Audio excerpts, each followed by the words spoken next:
In this video, I'm going to share with you how I got into performance science and the 4 key lessons that I learned with working with the best athletes in the world.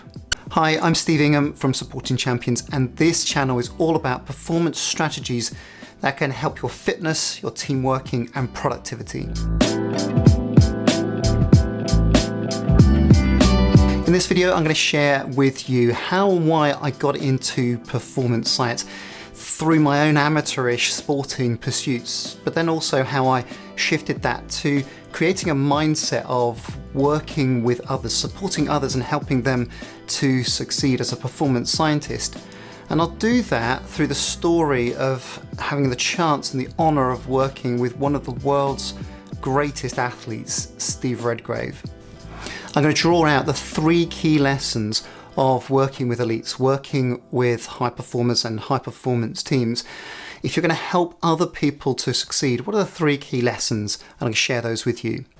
And at the end of the video, I'm going to share with you a bit of a nugget, the key philosophy that has stood with me the whole way through my performance career, the one realization that underpins everything that I do. And I wonder whether you could benefit from that too.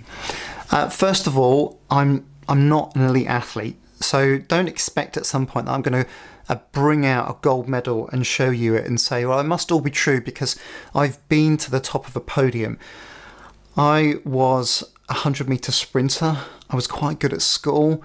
I beat a lot of people in my region, and then I went to the nationals and I got beaten by a lot of fast kids.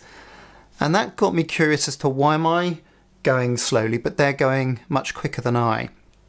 That started to get me thinking about different ways of training, different ways of fueling, different ways of thinking so that I might be able to improve my own performance. And that actually led to a lot of self-experimentation, tried every training program under the sun, every test that's going out there.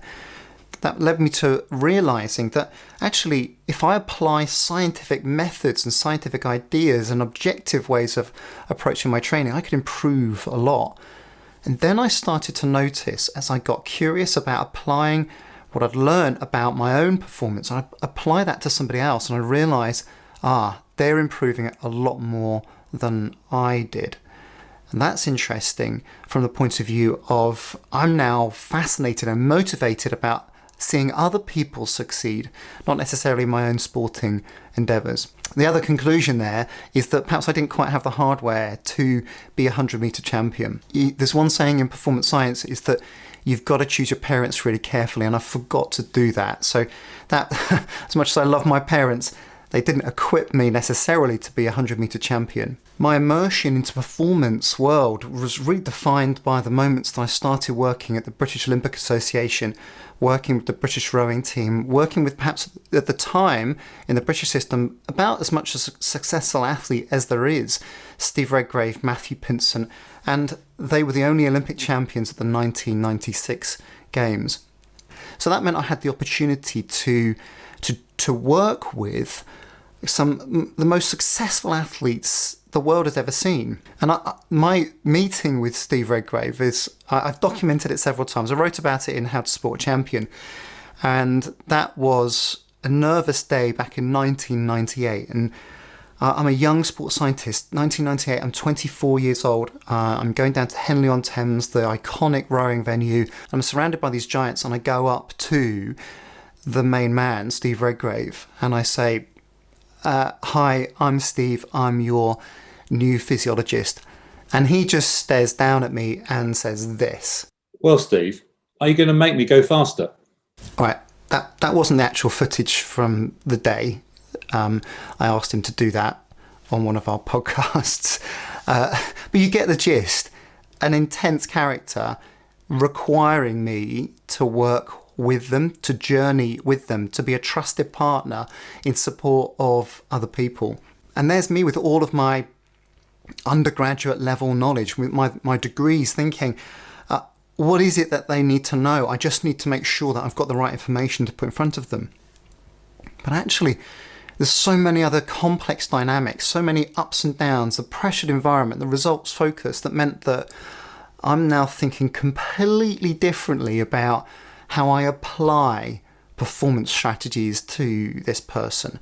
First of all, I've got to evoke trust. Secondly, I've got to find out what they need and what they benefit from. Then I might be able to bring those ideas forward. What I said to Steve in that moment was, I don't know whether I can help you go faster, but I'd love to find out why you keep winning. And if I can do that, then I'll share that with you. I think that might be a useful thing for you to know.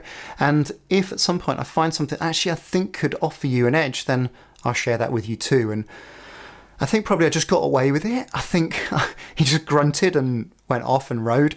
And in that moment, I probably just got away with it. It was the sense of, okay, I didn't mess up. I didn't break that opportunity of developing rapport and trust that can nurture a relationship as they journeyed to the top of the mountain. And that stayed with me for my whole career, about thinking it's not necessarily what I know, it's how I present my ideas, how I develop a relationship with working with people. And that's my one key take home from all my years in elite performance. It's not what you know necessarily, it's how you work. That can make a real difference. Yes, you've got to know your onions, especially if you're the nutritionist, but you know what I mean. You've got to know your stuff. But athletes don't care what you know until they know that you care. And so my challenge to you is, how can you demonstrate that just a little bit more to the people that you're supporting? If you want to find out a little bit more about high performance and how you can culture that in your life, then take a look at the video on the screen. Thanks for watching.